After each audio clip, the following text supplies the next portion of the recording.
Jeremy Roberts, thank you for doing this, my friend. Yeah, absolutely, Jay. Thanks so much for having me. I'm excited to have this conversation. So just to give you the backstory for people who are listening, I had emailed Jeremy, or sent him an email through LinkedIn, and the email was essentially wanted to reach out to him to let him know that I had actually, Jeremy, let me just refresh my memory. Did I send you the message about Jeff Jaworski? Was that the message that you got? Did you get Yes. another? Okay, it was. Yeah, Okay, so yeah, because you did a good job researching because you saw I was in enablement for X amount of time for 5 years, and you were like, yes. hey, you're now a sales readiness account executive. So I spoke with this person, someone that you would normally speak to. Let's have a conversation. And then I saw we went to the same college, so it worked out perfect. That's right. That's right. Yeah. I remember we went to the same college. Yeah, that's Yeah. right. That's right. So I sent you that email, and it's okay. So that's one point that I want to make. It's funny. I just recorded a solo episode today that I'll publish today. It's May 25th, 2023. But I published a solo episode today, and I talked about that exact concept of messaging. In other words, Yeah. I had a decision to make early on. The decision was, do I boil the ocean and just try to make customer conversations for everybody? Or do I really narrow it down and make customer conversations for a certain market segment, right? And I decided to bet on a certain market segment because of messaging, right? In other words, I couldn't, if I sent you a message that, let's say, for instance, let's say I interviewed a VP of DevOps, right, at whatever company, right, or a VP of IT as an example, and I sent you that message. To your point, it wouldn't have resonated, I would imagine, as much because I needed to show you that I knew you, right, to what you just alluded to, and saying that, okay, I just interviewed the director of global enablement, sales enablement at Google. Is this somebody that would be interesting to you, right? So I guess that, let me just pause there for a moment. Yeah. As I'm putting customer conversations together, which again is all about the customers that, in this case, rev tech people, right? It's people that are selling revenue technology, marketing technology, anything that's driving and managing and enabling them to create more revenue for the company. That's who I'm focusing on. So you are my ICP, you are my market, right? With that, the messaging worked, okay? You didn't become a customer. Tell me why. Tell me what you would want to see to make it even much more of a no-brainer to say, you know what, I will absolutely become a customer here. I don't even need any more information. It's all there. I love this thing. Yeah, I mean, it's a really good question because I feel like a lot of people are starting to, not a lot of people, that's subjective, but I feel like people are starting to come out with exactly what you're doing. And it's tough. I mean, it's very tough because at the end of the day, it comes out of our pockets, but how much it's the same thing in anything. We need to see the ROI. So the ROI of putting the money into something like this and then what you're going to get out of it. Sales prospecting boot camps, how to build pipeline boot camps, like things like that are starting to become prevalent in the market. See on LinkedIn all the time. I'm going to give a shout out to he's actually a Stonehill grad as well, but give a shout out to Tom Alamo because he started his own like sales prospecting boot camp basically. So he's doing the same exact thing where he's trying to get AEs, BDRs, SDRs to subscribe to his podcast, subscribe to what he's doing in boot camps to help them down the line and help them with sales, because sales right now is impossible. It's tech sales, rev tech. It's so hard because you're selling to folks that don't have money to spend right now, and then you need to bring the value to them. So it's the same kind of thing that you're doing. I mean, I guess to come back full circle and answer your question is the ROI. So like what have other reps and other folks that have joined your podcast and joined your programs, what have they gotten out of it? Mm-hmm. That's definitely something that would help. I mean, obviously your experience and everything speaks for yourself.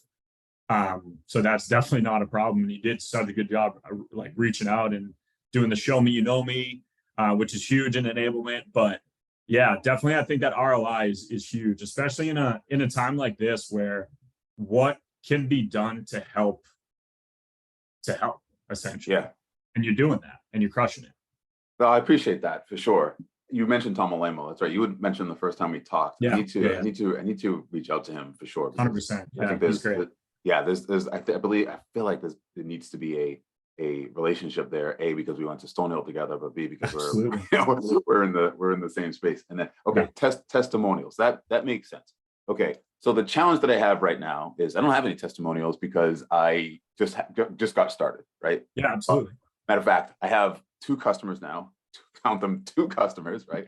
Somebody, VP of North American Sales, thank you, Erica Bizdell. She was upset because she wanted to be the first customer at a Lego. But she wasn't, because Dewan Brown is the first customer, also, frankly, a former podcast guest. And just to put this in perspective a little bit. So when I actually was talking to Erica one-on-one about this, and I didn't even let her know that I was selling anything. I said, I just interviewed a guy from Google. He told me about whatever it was he was talking to me about. And halfway through my whole thing, she's like, well, when's the interview published? Like, when's it going to be published? I'm like, oh, a few weeks, but like, hold on, let me just tell you what I'm doing, right? It's not going to be free. Like, this is this is what it's going to be. Yeah. She's like, oh my gosh. She's like, well, let me know. And then I let her know. Dewan was interested in a completely different way. Like, it surprised me. Like, he was interested because he, as a director of sales, wanted to start understanding how actually, it was a different interview. It was actually a vice president of sales at another company. Yeah. But he wanted to know how he should start thinking strategically as he starts making decisions about investing in software for his company. And he wants to know, like, okay, the next level up, how are they thinking about and going about the buying process for them, so that when I'm in that person's shoes, I don't make some of the same mistakes, and I'm looking for some of the same things that he's looking for, right? So something completely different that I didn't expect. Absolutely. So, but I gotta get testimonials from those 2 for sure. I'll get them. So, but beyond, so let's say, for instance, if I don't have testimonial, one of the things that I've been workshopping in my mind is, okay, if it's $9 a month, and by the way, that $9 a month was just something that I made up. I don't know, $9 a month, $49 a year, right? I figured it was under $10 a month. It's reasonable. Hopefully people can get the ROI. Yeah. Let's, even with that though, I'm not so naive to think that big brands like Disney or Paramount, ESPN, right, who all are trying to convert people for their premium services, right? And I'm not an ESPN Plus guy. I'm not a Paramount Plus guy. I'm not any of those people, right? And they're great, to your point, like, they're known entities. Obviously, they've done great things, but do I want to cough up $9 a month for it? Probably not, right? So I hear that. So then the question I ask you is this: is there anything else in there, or anything else that I can offer that will pack it? In other words, I was thinking co-hosting opportunities, right? I think I talked to you about that. Yeah. Maybe a community, a private community where, the members can communicate. Maybe you have an opportunity to DM Jeff Jaworski from enablement at Google. But would that be a good experience for Jeff, right? So, like, what are your thoughts when you hear me say that? Yeah, I mean, I really like that. It's not boot camp, but I like the roundtable aspect of it, because it takes the formality and it takes the job out of it, and it kind of just is people talking to other people that know a lot about the same things. It's the same thing as if me and you were to talk about Stonehill, or me and you were to talk about sports or something like that. We're just kind of, can I swear? Yes, please. Yeah, okay. Go ahead. Yeah. Like, we're basically just like shooting the shit, essentially. Right. And that's something that I think is definitely beneficial. I think it's beneficial for someone like Jeff as well, where, I mean, he can share expertise, he can share his knowledge, where it's not me pitching to him as a sales rep. He probably knows what MindCycle is. I obviously know what Google is. They probably have their own systems. I'm not trying to sell into them, 1, because I can't based off my role, but 2, it's just, that's not something that would happen. So I think roundtable sessions are huge, because it gets people in the mindset of just talking about things that they're familiar with and being able to bounce ideas off each other. for someone like Jeff and someone like me, if we were to have a conversation, or in the VP of sales that you were talking about, I have conversations with VP of sales all the time. I have conversations with directors of sales all the time. They might not know from a sales rep perspective what I personally think of VPs and directors of sales enablements. So they might even find something interesting from me, who's on the front lines where they're in leadership meetings all day.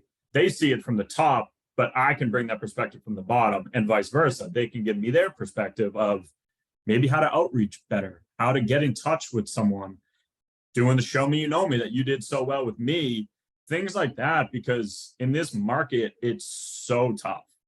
Sales is so hard. People want consolidation. People don't want to spend money. They want to save money. They want to drop stuff. They want to lose that, whether it's employees, God forbid, or if it's tech or anything, because Salesforce is going to stay. Salesforce, CRM, that's always going to stay there.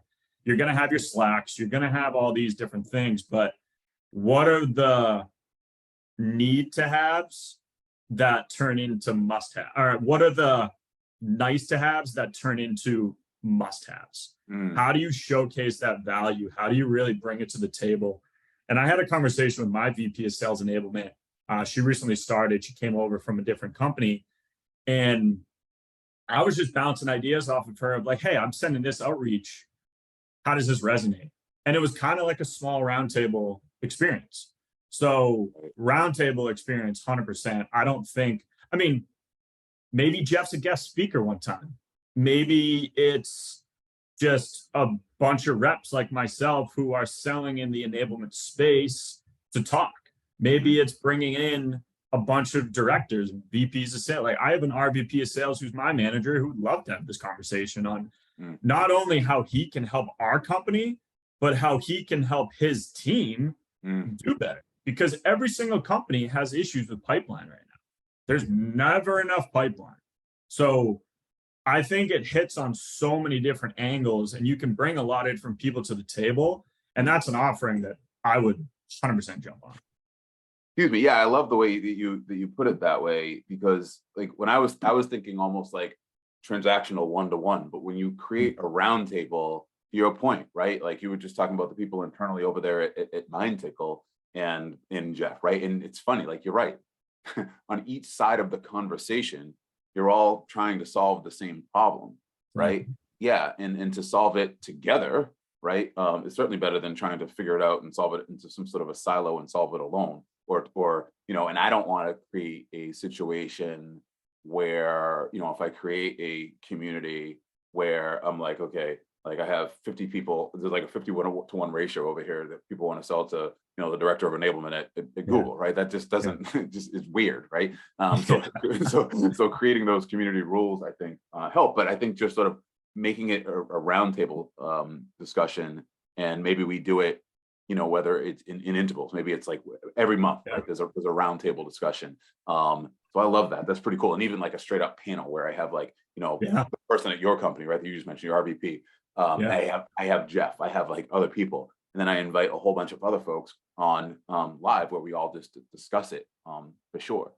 So, yeah, I think that's great.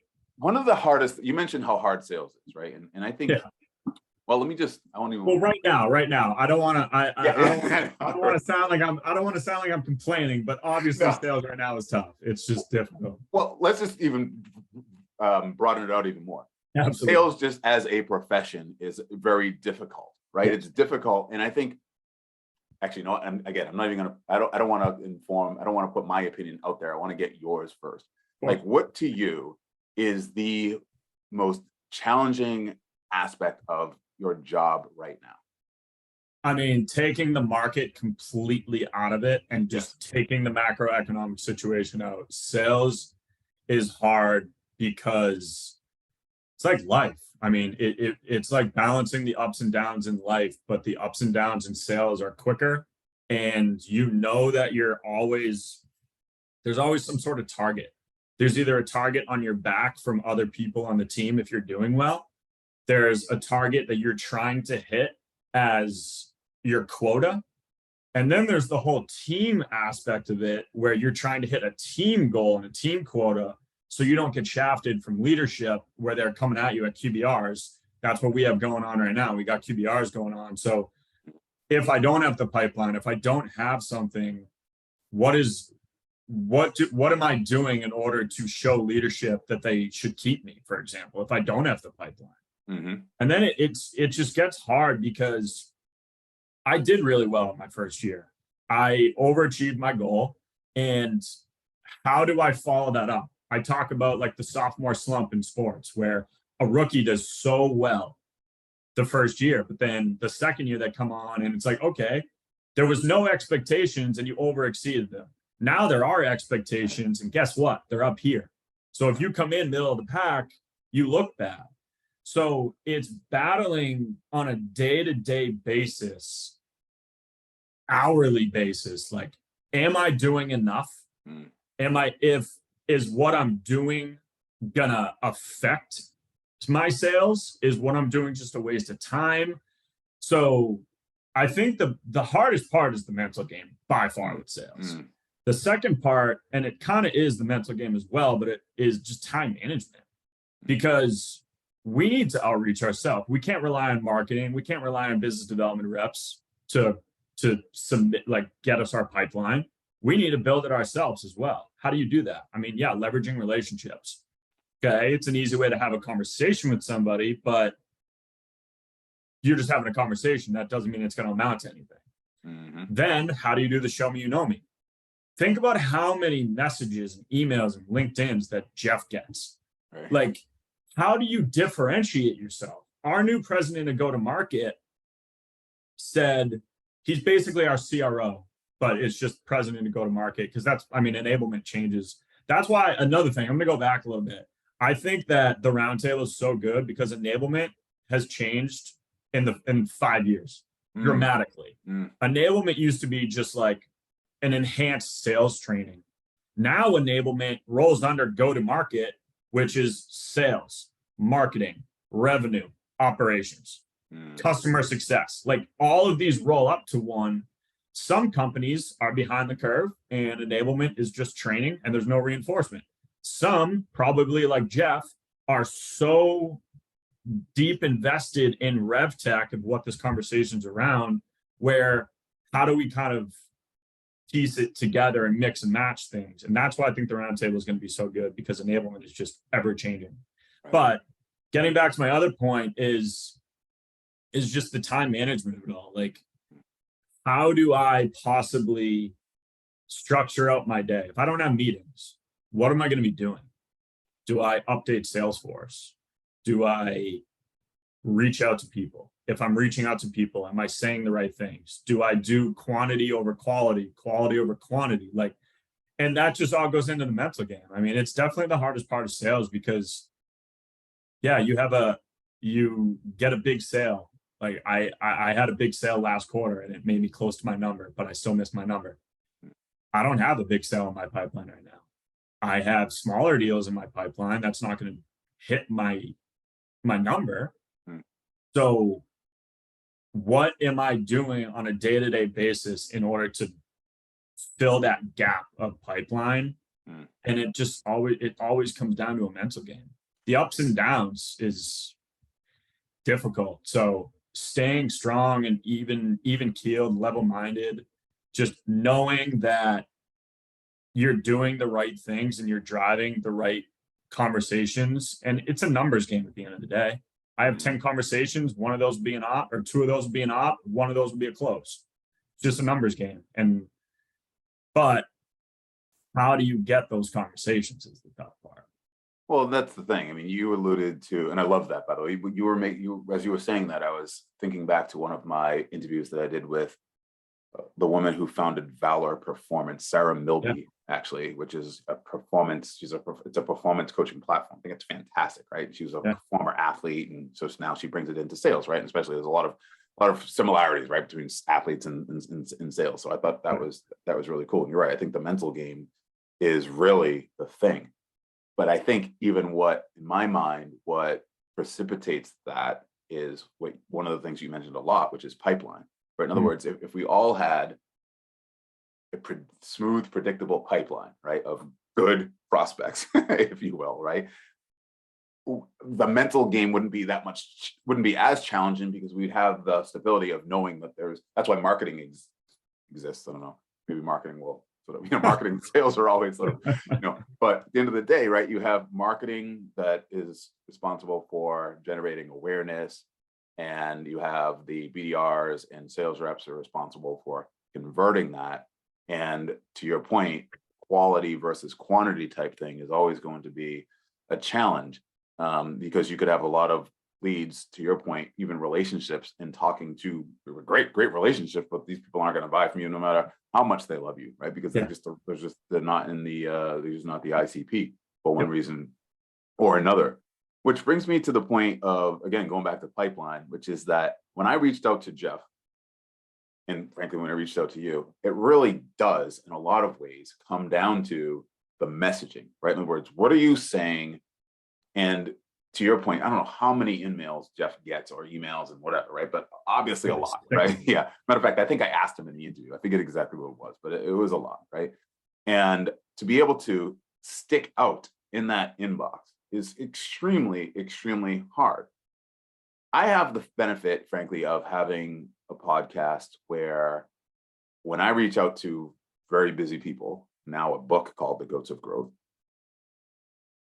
I have the hook because it's something that resonates with the intended recipient, right? In other words, can I interview you on my podcast to get your point of view on why you've been successful, right? At the end of the day, right? And everyone loves to talk about themselves. It's hard. Yeah, it's hard for somebody to not, want to talk about their opinion on why they think things have worked, right? As an example, right? Exactly. And so that's something that when I think about customer conversations, as I'm interviewing Jeff, and actually there was another guy called Jeff, and then Patty Grimm was she was actually the head of enablement at global enablement director at VMware most recently. Then she was at J&J previously, right? And so when I'm interviewing them, that's one of the things that I always want to extract from them, which is that how can Jeremy Roberts stick out in your inbox? Like, what needs to be said? What do you want to hear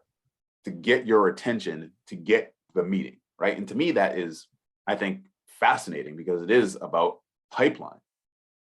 Beyond that, what other questions do you think would be helpful for you? And I'll caveat by saying that as I've 3 interviews in for customer conversations, it reminds me of kind of like what Chris Degnan of Snowflake said on a podcast he did with Revenue Builders, which is, and actually even Ryan Burke said on my podcast about Envision app, which is that in the beginning, they felt like product managers. Matter of fact, Chris felt like a product manager for the first, I don't even know how long, where he would talk to customers. He had 8 meetings a week. That's the standard that he set for himself.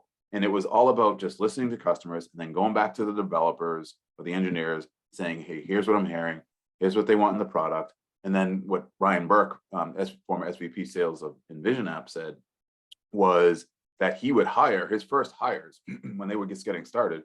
He said, I didn't want to hire traditional salespeople. I wanted to actually hire people that are more customer success or product focused, because I needed them to talk to the customers and figure out what they wanted and then go back and actually deliver that, right? And so as these early conversations with customer conversations is that I feel like I'm in that process right now where it's like, it's iterative. I'm working on the product. I'm working it out. I'm trying to figure out where are the bugs, where are the questions, which questions should be asked, which questions do my potential listeners care about or not care about.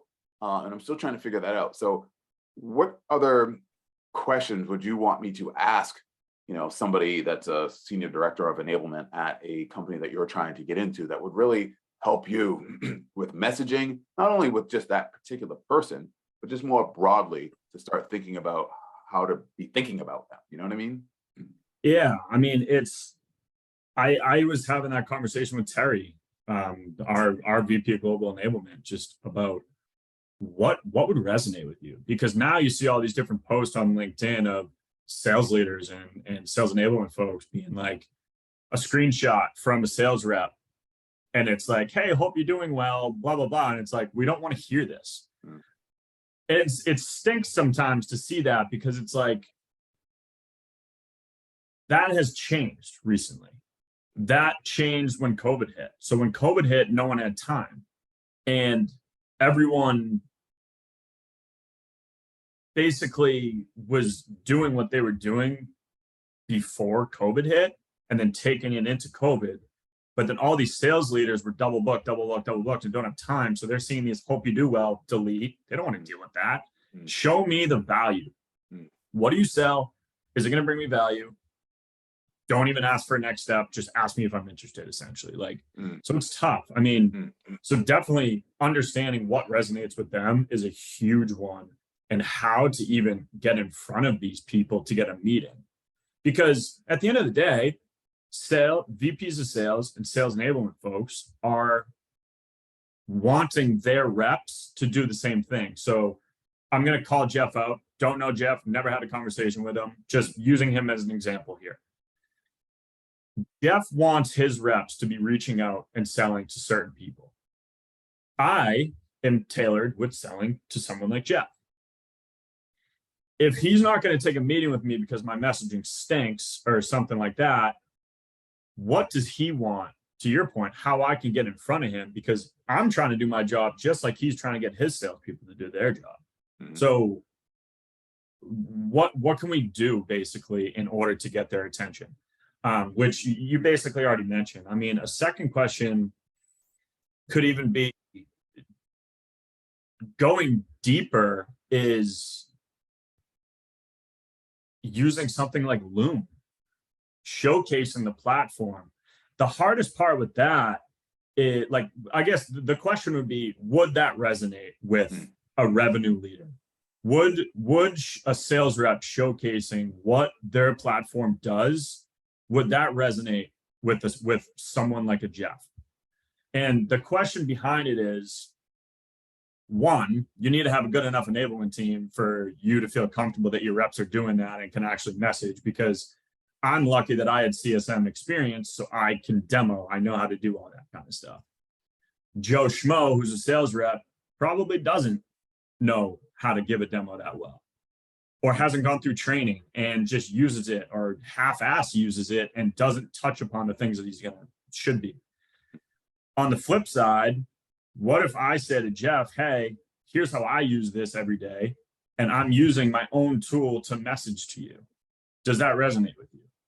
I don't know. I haven't tried it yet. I don't know if that would resonate with Jeff. So I think that that's a really good second question, is even going, I guess it's a 1A, 1B question. 1A is like, what resonates with you? 1B is, would this be something that would resonate with you? Would that help? Trying to think of another one that's like kind of a different way from messaging and bringing value. Yeah, I don't want to waste too much time. If I think of it, I'll come back to it. Yeah, no, I think it's interesting that that your idea about using Loom, and something popped into my mind that looks very similar to a short, maybe because I've been working on shorts lately with my podcast producer. Yeah. Right. We have YouTube shorts and that type of stuff, right? It's almost like, imagine if you sent them like a Loom short, and it's not a full demo, because again, the whole challenge here, I think, is it's Jeff, as much as of a nice guy that he is, right? And wants to be the champion. He's actually a coach too as well, right? So it's like a champion for salespeople and all that stuff, right? He has limited time to consider and respond to everything, right? As we all do, right? Like, I feel bad when I don't respond. I got a lot of emails myself. Just it's crazy. A lot of the, if they're poorly conceived, I don't feel bad, because they're just sort of spamming, and it's silly, right? But the people who take time to put it together, you feel compelled to respond, because this is something that we do regularly. But even then, sometimes it's like, when I'm really busy, I'm like, oh, this is a great message, but I love to respond, but I can't respond now. And then frankly, I probably don't even respond, because I can't get back to it, right? Yeah. But imagine like sending a Loom where it's like a short. It's almost like, it's like 56 seconds long, right? And it's just sort of like real punchy and really perfectly edited to the point where it's like, I know that this is a challenge for you. This is how we solve this in 3 clicks. Boom, boom, boom, something like that, right? I was just going to come over the top and say exactly the same thing, because the hardest part with something like a demo, and the reason why we have to run discovery is because we need to show you what we're going to show you, because to your point, time is everything. Time is money, especially when it's global VP. Mhm. How do we showcase you exactly what you need to see in an hour, realistically 45 minutes, because you got to save 5 minutes for next steps, and you got to walk through probably 5 to 10 minutes of either building rapport and or walking through what you talked about last call to show them the demo. So you only have 45 minutes, and it's kind of out of your control because you prepped the solution consultant or the sales engineer. Now it's in their hands to give the demo. So it's difficult sometimes because, yeah, as much as you want to say, hey, Jeff, I talk to a lot of global sales enablement leaders. I know the challenges are ramp time. I know the challenges are replicating winning behaviors. And I know challenges are being able to tie your results to actual revenue to secure your role. Because unfortunately, sales enablement is the first one that gets pushed out, or salespeople. So how do you resonate that way? Like, hey, I talk to a lot of people and these are the challenges I hear. Bang, bang, bang. This is what helped. But what if those challenges are already crossed off on his book and he has other challenges and initiatives, and then he's like, yeah, we can do that. I mean, we already have a platform that does that, because RevTech, sales enablement, 90% of every platform is table stakes. It's the same. There's differentiators here and there. One of our big differentiators is that we have everything under one ecosystem, but it's tough. That's why that discovery is so needed, and that's why it's so important, because you need to show differentiators. You can talk about differentiators, but then you might be even negative selling at that point, and you don't want to do that, and then that puts a bad taste in someone's mouth, and then all of a sudden you're out the door and they're on to the next one. I guess that's why it's so hard with sales as well. The competition is wild right now. Well, that's the thing, and I think competition all starts with listen. This is what's been eye-opening for me in the 3 interviews that I've done so far. Actually, I've done 4. I don't know if I can publish the other one though. The audio was so bad, but because I always thought that in my business, where I'm running a services business, right? Or it could be any service business. It could be if you're a lawyer, you're a consultant, whatever it is.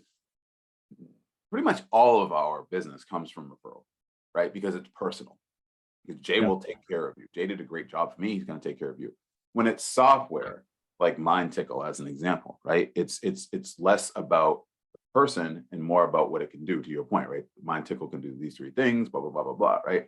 What's been eye-opening for me in these interviews so far is that they all start with their network when they have a new technology that they need to invest in, right? They all start with either members on their team, people in a particular community, maybe it's Pavilion, who knows? Shout out to Sam Jacobs, he's fantastic.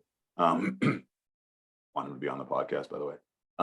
But they start with people and they say, hey, Jeremy, what are you using for a CRM? What are you using for call recording? What are you using for this, right? And then they start exploring it that way. And one of them, I can't remember which one I asked, but I said, okay, well, what if, it was actually the woman from VMware. And I said, well, what if, like, how does someone like Jeremy pierce that relationship, right? Pierce those companies that you are already considering because you've either used them in the past or you know somebody has used them in the past. Like, how can he get consideration in your inbox, right? And she gave the answer. This is not a tease. I just can't remember what she said, but she answered the question. And so the larger question becomes, because there is so much competition, and you talk about discovery and going back to sort of the messaging around customer conversations is that one of the messaging that I played with is, and maybe I'm not sure if I put it in the email that I sent you, but it's like listening to a discovery call. It's like listening in on a discovery call. Because imagine if, like, right now, because you and I are having this conversation, somebody's doing this discovery call with a global enablement director at XYZ, right? You're not privy to that conversation because they're not allowing you in, right? And basically what I'm hoping to do with these conversations is basically peel back the kimono, so to speak, or the curtain, whatever metaphor you want to use. And it's like, okay, now Jay is letting me listen into this conversation that he had with these people. And if I do it weekly, if I do it 52 times a year, at $9 a month, it's, I think, pennies. It's like 90 something cents an episode, if you will. Yeah. What I was trying to do initially, and I've gotten away from it, but I think giving this conversation, it may make sense, and you can tell me. But the messaging and really part of the value proposition is that you could, Jeremy Roberts, end up with a meeting with someone that I've interviewed and have the cheat sheet already, because you'll know what to talk about. And you can be very, to your point about making sure that you get everything in, frankly, probably within 45 minutes because of the round edges of, rapport building and all that stuff, right? Where you are speaking directly to that one thing, because maybe the 2 out of the 3 things are already solved, as an example, right? And maybe there's something that is illuminated in that conversation. We're like, oh, okay, guess who's not going to know that? The other person that I just alluded to, that's not letting you into their conversation, but you know it because you're listening to customer conversations, right? Yeah. So in that case, it's different than the community selling piece that I just mentioned. In this case, it's really Jeremy Roberts reaching out to Patty Grimm saying, hey, I heard you on Customer Conversations. Talk about how to make you the hero of the story. And one of the challenges that you had in the story that you told Jay was blah, blah, blah, blah, blah, right? Here's how I can solve it. If you've got 15 minutes, let me know, right? And one of the things that so the sandbox for this is the Goats of Growth free version, I guess, if you will, where at the end of the interviews, I don't do it as much anymore. I don't know why. I got to get back to it. Which is, I'll say to you, let's say you're a VP of sales, I'll say, Jeremy, how can folks get in touch with you? Which I always say, but then I'll say something to the effect, are you hiring, and for which positions are you hiring?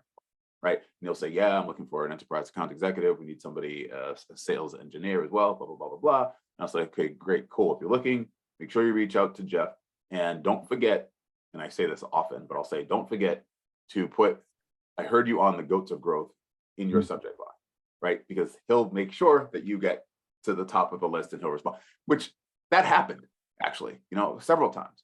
Matter of fact, I actually had 2 guests where one guest hired another guest, right? That's exactly, what else are you trying to do? Like, that's absolutely perfect. It's perfect. Where one guest was the SVP of sales, another guest was a VP of sales. He hired her as a director at the time, and it just worked, right? Yeah. And I've had another person, actually, he got a meeting with, I think it was Ed Calnan, episode 1, because he heard the interview that I did, reached out to Ed basically on the strength of that. I think it was, frankly, his interview was stronger. Matter of fact, he just had a strong interview because he heard the conversation that I had with Ed on the podcast, and it just sort of made for a better conversation, right? Yeah. If you will. And so part of the value proposition that I see, and you tell me as I'm going on here, but part of what I see is that, if I can deliver, even if it's just 1 or 2 more warm leads, one lead intelligence, I guess, if you will, right? I'm working keywords too as well. It's like these, it's like lead intelligence where it's like, I know you already. I know you because I had one of the guys I interviewed, his name's Jeff O. I said, Jeff, I'm like, name, very, very intentional about this. I go, name an animal that comes to mind that you can share with me now that only people that listen to this episode would know. Right? And he goes, and he named it, which it was, oh shoot, what the heck was it? Warrior? I'm forgetting. I would have said dog. No, Wolverine. Yeah, dog. Okay. he said Wolverine, and he actually named his son Logan after Wolverine. Like, and that's one of those things where, like, unless you're listening to that episode, you don't know that he named his son, that he said Wolverine, and that he named his son Logan after Wolverine, right? Yeah. And so that's intimate knowledge that if you put that in the subject line or even mention that in the first sentence of the thing, that may be the one differentiator that now all of a sudden he goes into your pipeline as an opportunity and then closes by the end of the quarter. So let me just pause there and sort of get your thoughts on that. It's a battle that we meet as a team probably once every 2 weeks to go over how to message. Subject line. It's the most underrated thing of all time. And something that when I was a BDR worked really well was leveraging, and I still do it today. That's how I leverage getting meetings is I love LinkedIn. I think it's something that's very underrated, where a lot of people use, as like kind of social media, and they scroll through it and they're like, oh, it's work, so I'm fine to scroll through it. But other people use it to a really solid advantage, like Tom, like yourself, like Nick Lawrence. He's really big in sales enablement. And he has, I don't know much about Nick, but he posts like every day on LinkedIn about enablement kind of stuff. Could be a good person to get on for a podcast. Short down his But name. he it's so tough to get in touch with somebody, to your point. And how do you leverage things that people care about? So I saw a really cool post where this guy was talking about, it was the 5 steps how he used ChatGPT to get a meeting. And it was posted a picture of what he wrote in ChatGPT, and it was introduce this company, here's the messaging to say, and use the fact for personalization that they like Ted Lasso's The Show. Mm-hmm. And he posted a screenshot of the message, then posted a screenshot of the reply he got a meeting out of it. Wow. It's things like that that are really cool ways that you can leverage. And that's what I try to do as best as possible. If I see you played a sport and you're a VP of sales or you're in sales enablement, and you played a sport in college or high school, I'm putting the name of your college and high school and whatever sport you played in the subject line, because you're going to open it. You're at least going to look at it and be like, is this like a charity event? Is this like, what is this? Is this some sort of event, or what's the thing I'm thinking of? Like reunion? Is this something that is interesting to me? Then all of a sudden you see it's a salesy email. It's up to you to read it at that point. But getting in touch and getting someone to do that, I think it's easy with follow-ups, to be honest, where if you send something to somebody and then they're like, yeah, talk to me in a few months. In a few months, you have on your calendar, hey, I saw this video that you were in, or I saw that you were on this podcast, or I saw that you liked and reposted this thing. Thought that was really cool and it was resonated. Last time we talked, you mentioned this. Let's have a conversation. I leverage that a lot, and I get a lot of responses back from it to get meetings from, because it is personal. And sometimes I just send an email and I'm just like, hey, I really like what you're doing on LinkedIn. Yeah, it's refreshing to see. We'll put Jeff as an example again. It's refreshing to see a global sales enablement leader from Google on just posting every single day. Right. I actually got a meeting. I have a meeting tomorrow with a prospect that I was messaging with. I posted on LinkedIn. I've been posting every day. He reposted it, liked it. And I messaged him and said, hey, thanks for interacting with my post. Like, glad it resonated with you. And then followed up on that. And he responded back through LinkedIn. Then we were just chit-chatting on LinkedIn for 45 minutes one day. I asked him every third message at the end. I was like, hey, let me know when a good time works. Never, just disregarded all of it. And then eventually he was like, I feel like we could talk for hours. Like, yeah, let's set up a meeting. So it becomes this, once again, it becomes a mental game. Do I waste my time messaging someone for 45 minutes like I am? Mm-hmm. Or could I cold call for 45 minutes? Right. Yeah. I got a meeting out of it. Who knows what would have been the right way to do it? Mm-hmm. But circling back to your point about like subject lines and how to get into those people, where, I mean, you brought up something that was so spot on and so good earlier, which was word of mouth. I hear so many times, one of two ways. It's either positive or negative. It's never in the middle of the spectrum. It's always one side, where, hey, someone from our product team used MindCycle in a previous company and they had a really good experience with it. So we're evaluating tools and we're going to talk to you guys. Oh, we're also talking to this company, and this company, and this company. Good. We got some information there. We have someone that had us in the past that liked us. Or vice versa. I had a bad experience. You're out automatically. You're just climbing uphill. It's tough. And then when you try to mix the relationship and a bad experience together, that's tough. Because at my previous company, there was a director of sales enablement, and she moved on to a new company. It's now one of my ICPs, one of my customers, and I mean, not one of my customers, one of my prospects. And she's the person I'm selling into. I'm going to try to leverage that as much as possible. We had a pretty good relationship. Mm. She had a bad experience. Mm. I can't even get her to respond because one, she probably has just millions of emails. How do I get in touch? And I'm using her kids' names in the subject line to try to, hey, I remember you talking about your kids, blah, blah, blah. Like, would just love to have a conversation. But the bad experience took over, even though it was from 2 years ago or 3 years ago, 4 years ago, where we've changed completely since then. But it's that you had a bad experience.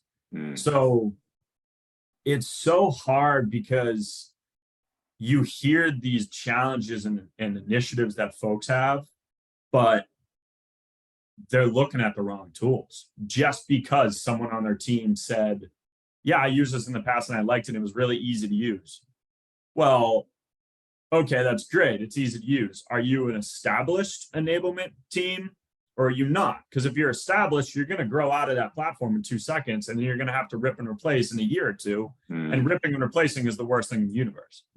So to your point, how do you break that need? How do you pop that bubble of just because someone is looking at a platform because of word of mouth, how do I get in there to showcase the value? Because, and that's why I like Mindcycle. That's why I stay here, because I truly believe in what we're doing.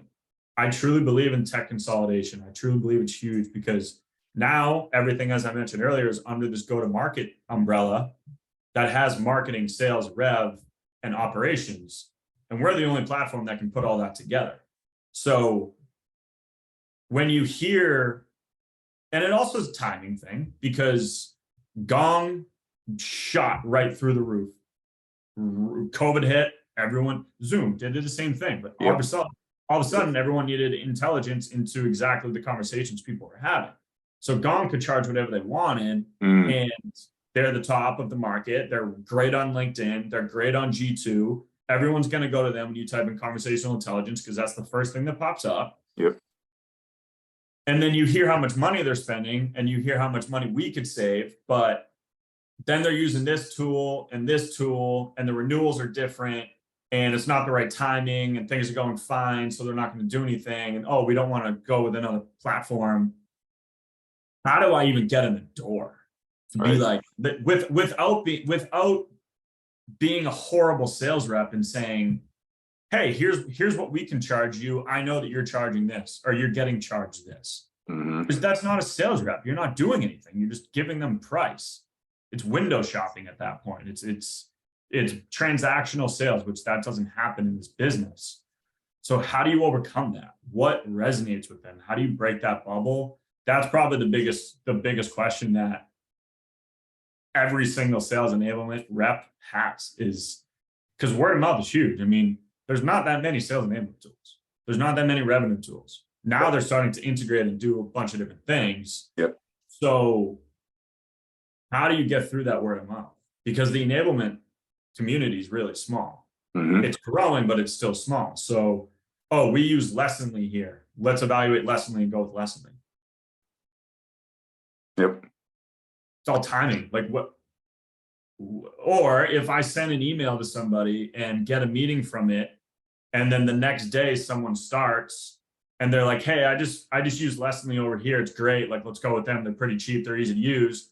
All of a sudden my meeting gets canceled with no reasoning. No insight. And my manager's like, you just had a really good meeting on your calendar. What happened? And I'm like, I don't know. So to your point, everything kind of coming full circle, like the roundtable would be huge. And I think what you're doing is great because it gives us the insight and gives us a fighting chance to get that one meeting, get that one extra sale, get that one extra opportunity in the pipeline that makes you look good. And how you leveraged it, when you tell a sales leader and when you tell your manager and your enablement team how you got a meeting that wasn't from inbound, that was straight outbound, and you used a sweet email to get their attention, that's way better. Because guess what? You already have the thumbs up from the person that you sent that email to. So you have that confidence going into the meeting. Then you have more confidence with what you're pitching and selling. And then it's just the cycle goes and goes. But how do you get that is the tough part. Could cost less too, by the way, right? Because you're not spending money on media or anything else. And I know you've got a few minutes before your meeting, so this feedback is fantastic. Just to sort of the three pillars that I'm coming away with is that you just alluded to, by the way, that you just circle back to is the roundtable. That's a huge great feedback there. That something I'm going to add, frankly, now as a result of this conversation. I think messaging is important, specifically as it pertains to piercing that veil, piercing that bubble into the referrals as well, and then ultimately just competing with the incumbent, whether it's a referral or not, competing with the perception of either a bad experience or frankly a good experience, and how to actually do that for sure. Let me do something that I do with every guest is, if you don't mind, is do a little rapid fire 5, where I ask you 5 questions. You give me 5 answers, and then we'll get you out of here. How's that? All right. Alrighty. That sounds perfect. Only if I can be on the round table that you set up. Yeah, you're definitely going to be on the round table. You're absolutely going to be on the round table. And send me your email. I think I should have it. I'm going to add you to the conversation. Yeah, absolutely. A free account for sure, for helping me do this for sure. First question. What motivates you? I don't want to say money because like it does. I mean, I guess success. You can. Success. I'd say success, because success means a lot of different things, and money sounds ridiculous. So I'm going to go with success. How do you? I'm going out of order for everybody who's used to listening to this episode, because I'm scrambling trying to find the actual questions. So, but I do remember. But I do remember this one, which is how do you find what source of information do you use to keep up to date, to stay sharp? LinkedIn. How many hours of sleep do you get average per night? Probably 8. What do you do outside of work that gives you enjoyment and the most fun? Golf. By far. Golf. Okay. All right. Now I found my questions. All right. Here's a good one. Name a big goal you have right now. When would you like to accomplish it?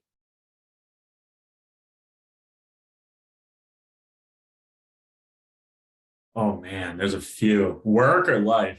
Could be personal, could be professional. You choose. Okay. I'll give you one of each. How's that? Yeah, that'd be awesome. One is, so I technically was over my number last year, but I started in May. Okay. So I wasn't on quota for the full year, but I still went over.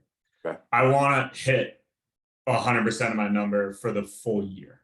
That's a work one. Love it. A life one is buy a house. Okay. By when? When I want to buy a house, I'd say within 3 years. In 3 years. Yeah.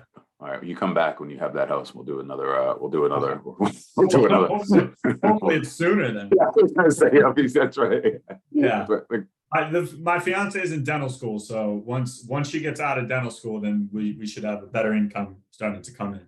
There you go. I love it. And if I were her patient, by the way, you guys would be able to have the house right now. Give them how bad my teeth are. I don't know. The teeth look pretty good. We'll give you some good healthcare. It's all filtered.